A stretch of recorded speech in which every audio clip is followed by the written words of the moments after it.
जय श्री श्री गुरु गौरांग गंधर्विका गिरिधारी जीव की जय। भक्ति रसामृत सिंधु 17-18 নম্বর শ্লোকের কিছু ব্যাখ্যা আমরা আজকে করছি। যেমন শ্রীমদ্ ভাগবতে পাই, জননামধেয় শ্রবণানুকীর্তনাৎ যত প্রভাবানাৎ যত স্মরণাদপি কুচিত स्वादपि सद्यः सवनाय कल्पते कृतः पुनस्ति भगवन् दर्शनात्। हे भगवान, तुम्हारा नाम श्रवण कीर्तन तुम्हारे नमस्कार ओ तुम्हार स्मरण करिली चंडालेरो सद्यई अर्थात जन्मांतर अपेक्षा ना करिया श्रवण जागकरण योग्यता लाभ है अर्थात ब्राह्मणेर अधिकार लाभ है और तुम्हार दर्शनेर जे की फल ताहा बला जाए ना।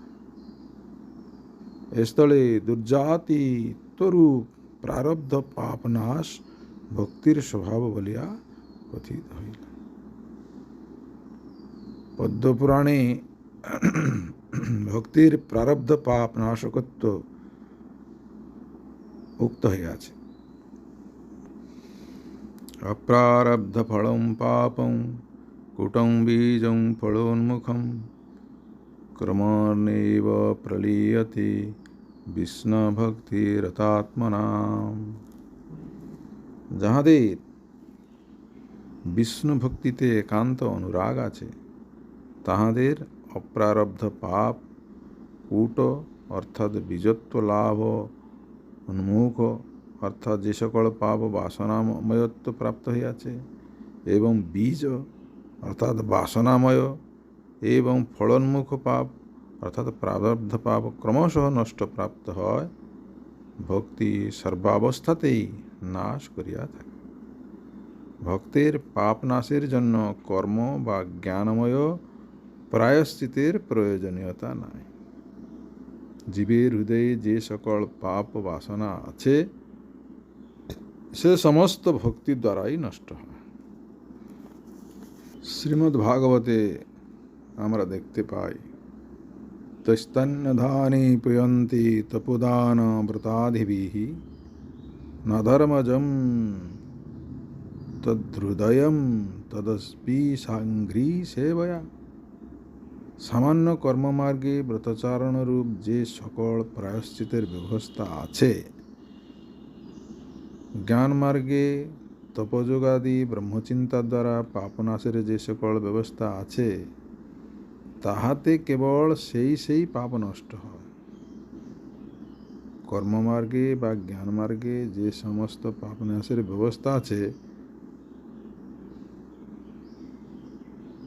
তার দ্বারা কেবল সেই পাপ নষ্ট হয়, কিন্তু সেই পাপের বীজ অবিদ্যাজাত যে পাপ বাসনা তাহা ওই সকল প্রায়শ্চিত দ্বারা ক্ষয়প্রাপ্ত হয় না। কর্মমার্গে বা জ্ঞানমার্গে সকল প্রায়শ্চিতের দ্বারা ক্ষয়প্রাপ্ত হয় না, তাহা কেবল কৃষ্ণ সেবা দ্বারাই নাশ হইয়া থাকে। কৃষ্ণ সেবার দ্বারা যা হয় কর্মমার্গে বা জ্ঞান মার্গে তা হয় না।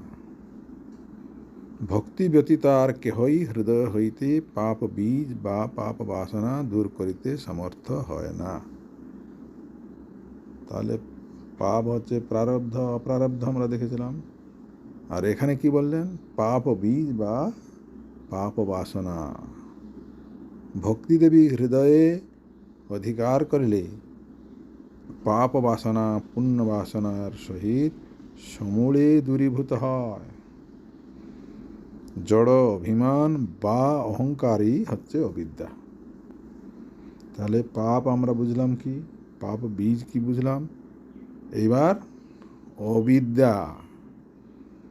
কৃষ্ণ বৈমুখ্যক্রমী বদ্ধ দশাপ্রাপ্ত জীব নিজ নিজ অনুত্ত ধর্মবশতঃ মায়ার দ্বারা কবলিত হয়। সেই অবস্থায় মায়ার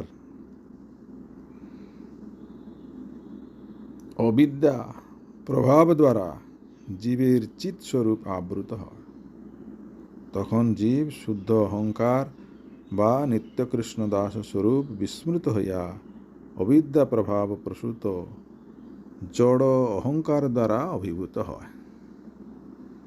অবিদ্যা জীবের স্বরূপ বিভ্রমকারিণী মায়া প্রবৃত্তি বিশেষ। অবিদ্যা হইতেই জীবের কর্মবাসনা হয়।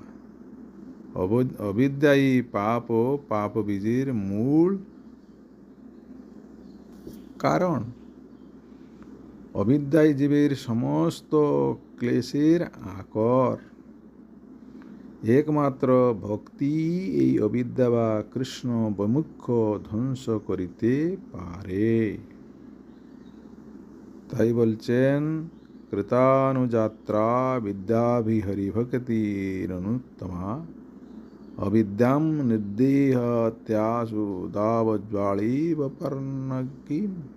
26 নম্বর শ্লোকে বলছেন, হৃদয়ে যখন ভক্তি আবির্ভূত হন, তখন তাহার পশ্চাৎ পশ্চাৎ পরবিদ্যা শক্তি আসিয়া দাবানলীর বনস্থ সর্পিণীকে দগ্ধ করার ন্যায় জীব হৃদয়গত অবিদ্যাকে সহসা দগ্ধ করিয়া থাকে।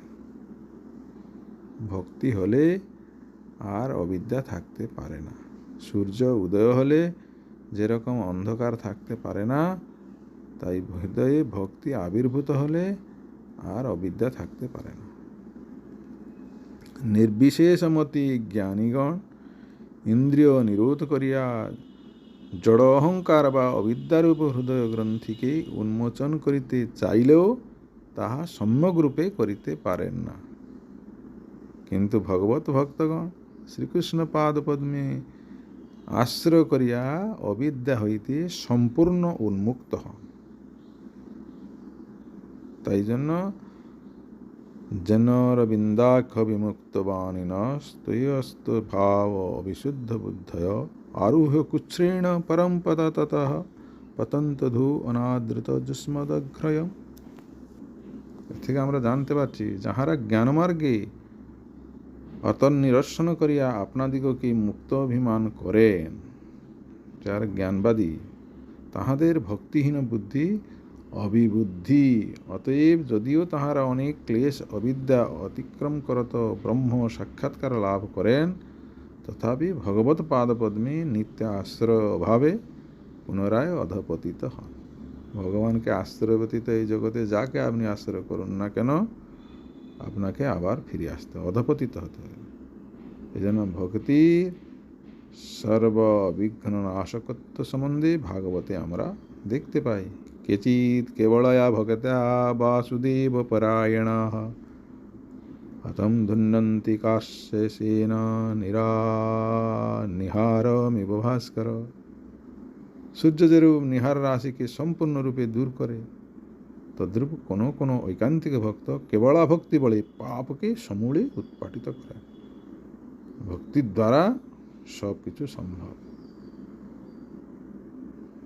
তো তথা নীতি মাধব তারকাঃ ক্বচিৎ ভ্রসন্তি মার্গত্বয়ি বদ্ধ সুহৃদঃ ত্বয়াভিগুপ্তাঃ বিচরন্তি নির্ভয়া বিনায়কানি কপমূর্ধসু প্রভাঃ। হে মাধব, হে প্রভু, আপনার সহৃদ কাম সূত্রে বদ্ধ ভক্তগণ ভক্তি মার্গ হইতে কোনো কালেই ভ্রষ্ট হন না। আপনার দ্বারা সর্বতোভাবে সুরক্ষিত হইয়া তাহারা নির্ভয়ী বিঘ্নকারী দলপতিগণের মস্তক পরি বিচরণ অর্থাৎ অনায়াসে বিঘ্নসমূহ জয় করিয়া থাকে। এগুলো ভগবানের চরণে সমর্পণ হলে তার আর কোনো অসুবিধা থাকতে পারে না। কর্ম কেবল পাপকে নাশ করিতে পারে, জ্ঞান পাপ পুণ্য ও পাপ বাসনাকে নাশ করিতে পারে, কিন্তু ভক্তি পাপ পুণ্যের মূল বাসনা এবং বাসনার জননী অবিদ্যা